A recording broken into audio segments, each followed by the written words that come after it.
महाराष्ट्राचे सन्माननीय मुख्यमंत्री अभिजित दिपके सारख्या नव्या तरुणाच्या आंदोलनावरती व्यक्त होतात.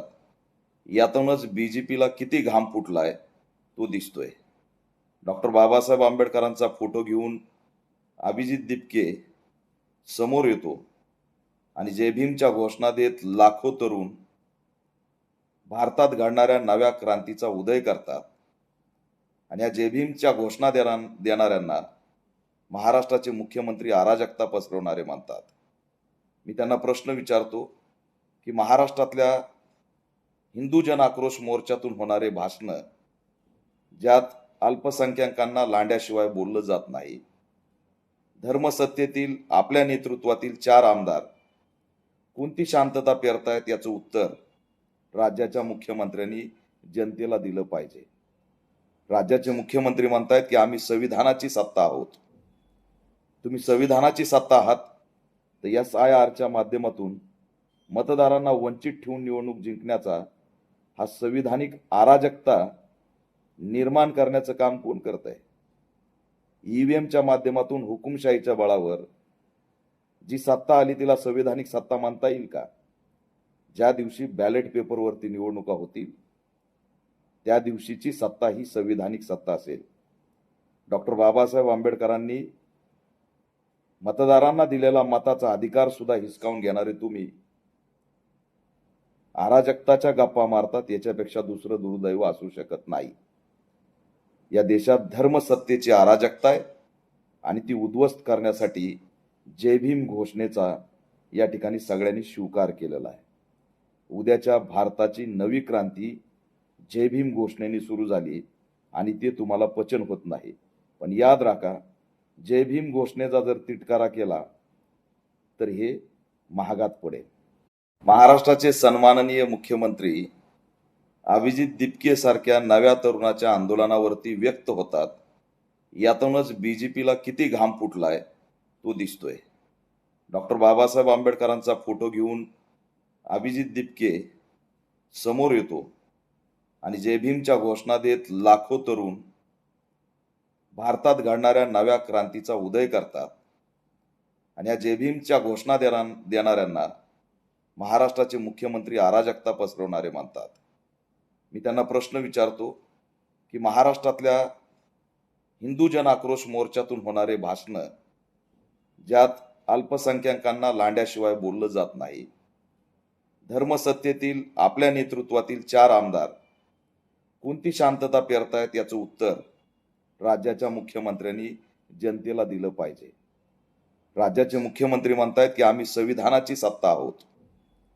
तुम्ही संविधानाची सत्ता आहात तर SIRच्या माध्यमातून मतदारांना वंचित ठेवून निवडणूक जिंकण्याचा हा संविधानिक अराजकता निर्माण करण्याचं काम कोण करत आहे?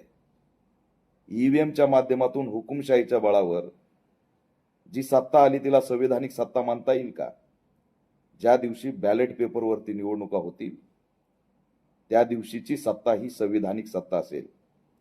डॉक्टर बाबासाहेब आंबेडकरांनी मतदारांना दिलेला मताचा अधिकार सुद्धा हिसकावून घेणारे तुम्ही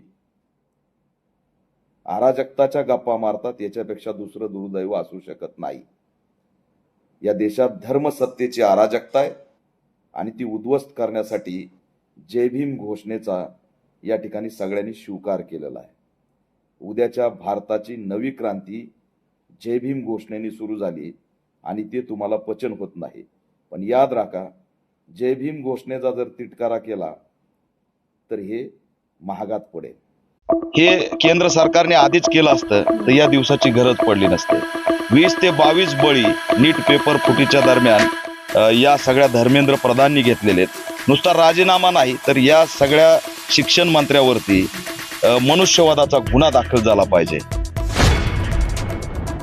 केंद्रीय शिक्षण मंत्री यांच्या राजीनाम्याच्या अनुषंगाने आता दिल्ली पेटून उठल्याचे दिसून येत आहे. जंतर मंतर या ठिकाणी अभिजित दिपके यांनी एक लढा पुकारलेला आहे. काँग्रेस जनता पार्टी याच्या माध्यमातून आता संबंध देशातून जे आहेत त्या ठिकाणी युवक एकवटलेले आहेत. काय सांगाल? काँग्रेस जनता पार्टीच्या अभिजित दिपके यांची जी एंट्री झाली ती डॉक्टर बाबासाहेब आंबेडकरांचा फोटो असलेलं पुस्तक घेऊन त्या ठिकाणी एंट्री झाली आणि तिथंच असणारं या देशातली एक शोषण करणारी अराजकता निर्माण करणाऱ्या व्यवस्थेचे मीटर लागलेले आहेत आणि त्यांनी ज्या पद्धतीने आज आंदोलन केलंय हे केंद्र सरकारने आधीच केलं असतं तर या दिवसाची गरज पडली नसते. 20 ते 22 बळी नीट पेपर फुटीच्या दरम्यान या सगळ्या धर्मेंद्र प्रधाननी घेतलेले आहेत. नुसता राजीनामा नाही तर या सगळ्या शिक्षण मंत्र्यावरती मनुष्यवधाचा गुन्हा दाखल झाला पाहिजे. पण जबाबदारी घ्यायचीच नाही, हुकुमशाही दाखवायची. किती काही झालं तरी आम्ही काहीच करणार नाही अशा पद्धतीचा जो काही रोल केंद्र सरकारचा आहे त्याच्या विरोधात एक छोटी चुणूक आहे आजची. दिल्लीच्या जंतर मंतरवरती जो काही आक्रोश दिसलाय हा खूप छोटा आहे. काही तासात जर धर्मेंद्र प्रधानचा राजीनामा नाही घेतला आणि त्याच्यामध्ये जर त्यांनी लोकशाही पद्धतीने ही व्यवस्था चालवण्याची जर वाटचाल नाही दाखवली तर येणाऱ्या काळात ही आजची चुणूक जन उठावाच्या माध्यमातून देशामध्ये एक उग्र रूप घेतल्याशिवाय राहणार नाही. आणि तुम्हाला जे बाहेरच्या देशात दिसतं, राष्ट्राध्यक्ष पळाला, पंतप्रधान पळाला, ती अवस्था यांच्यावरती आल्याशिवाय राहणार नाही. त्याच्यामुळे या आंदोलनाकडे मी एकदम सकारात्मक दृष्टीने बघतोय.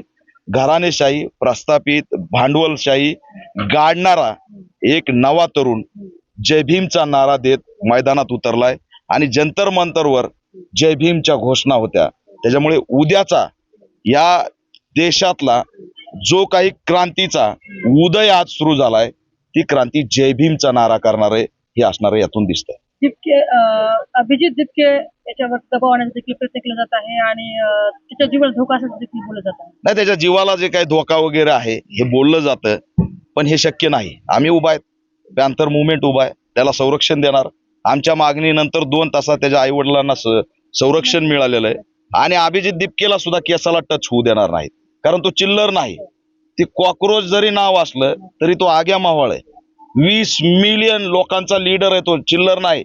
आणि म्हणून पहिल्यांदा जर घाबरला असेल अमित शहा, नरेंद्र मोदी, तर ते अभिजित दिपकेला घाबरलेत. का बरं परमिशन नाकारली नाही? परमिशन द्या, एअरपोर्टला येऊ द्या, पोलिसांना तुम्ही बाजूला व्हा. त्याला जर टच जरी केला असता आज तर या देशातलं वातावरण एक वेगळं असतं. त्याच्यामुळे सरकारने पहिल्यांदा एक त्याला काय म्हणतात स्वतःच्या सुरक्षेची भूमिका व्यवस्थित घेतली. नाहीतर त्याला जर परवानगी दिली नसती आणि अरेस्ट करण्याचं काम केलं असतं किंवा त्याला काही झालं असतं तर या देशात जनउद्रेक झाल्याशिवाय राहणार नाही. आणि मी सरकारला मागणी करतोय की हे आग्या मावळ अंगावर घेऊ नका.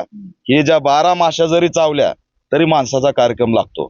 त्याच्यामुळं ठीक आहे, तुम्हाला वाटत असेल मोहळ चावल्यावर मेलोडी नावाची चॉकलेट खाऊन होईल, तर तसं काही होत नसतंय. त्यांना एवढाच इशारा देतोय की बांधायला सुरुवात करा सामान. प्रस्थापितांचा बाप अभिजित दिपकेची भारतामध्ये एंट्री झाली आणि जेवढ्या दिवस तो हित आहे तोपर्यंत त्याला Z+ सुरक्षा द्या. त्याच्या केसाला काही झालं तर तुमचं अस्तित्व राहणार नाही. हा पॅन्थरचा इशारा आहे. आम्ही खूप सकारात्मक दृष्टीने त्यांच्याकडे बघतोय. संवैधानिक मार्गाने हा जो लढा सुरू आहे तो जर असाच सुरू झाला तर वेटनवादच्या भूमिकेत असलेलो आम्ही त्यांची राजकीय भूमिका स्पष्ट होताच त्यांच्यासोबत एंट्री करू. केंद्रीय शिक्षण मंत्री यांच्या राजीनाम्याच्या अनुषंगाने आता दिल्ली पेटून उठल्याचे दिसून येत आहे. जंतर मंतर या ठिकाणी अभिजित दिपके यांनी एक लढा पुकारलेला आहे. कॉंग्रेस जनता पार्टी याच्या माध्यमातून आता संबंध देशातून जे आहेत त्या ठिकाणी युवक एकवटलेले आहेत. काय सांगाल?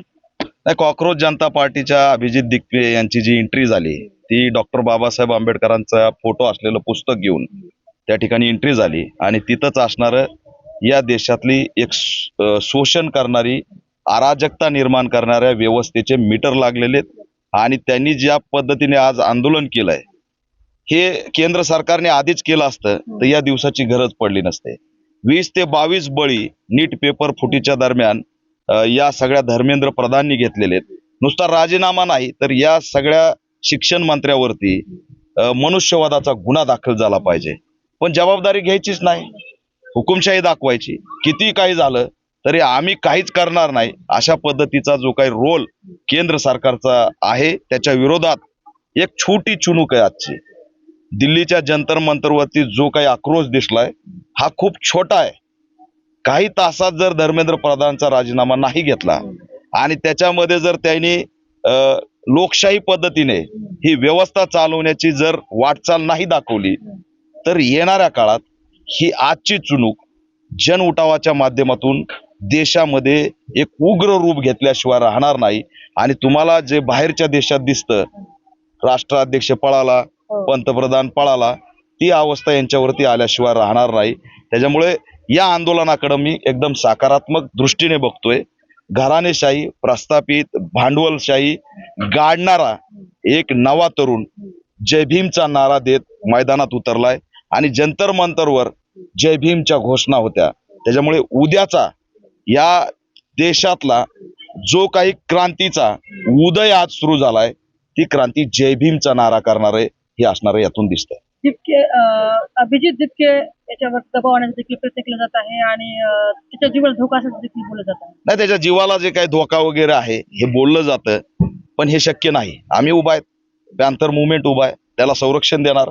आमच्या मागणीनंतर 2 तासात त्याच्या आई वडिलांना संरक्षण मिळालेलं आहे आणि अभिजित दिपकेला सुद्धा केसाला टच होऊ देणार नाहीत, कारण तो चिल्लर नाही. ती कॉक्रोच जरी नाव असलं तरी तो आग्या मावळ आहे. 20 मिलियन लोकांचा लीडर आहे तो, चिल्लर नाही.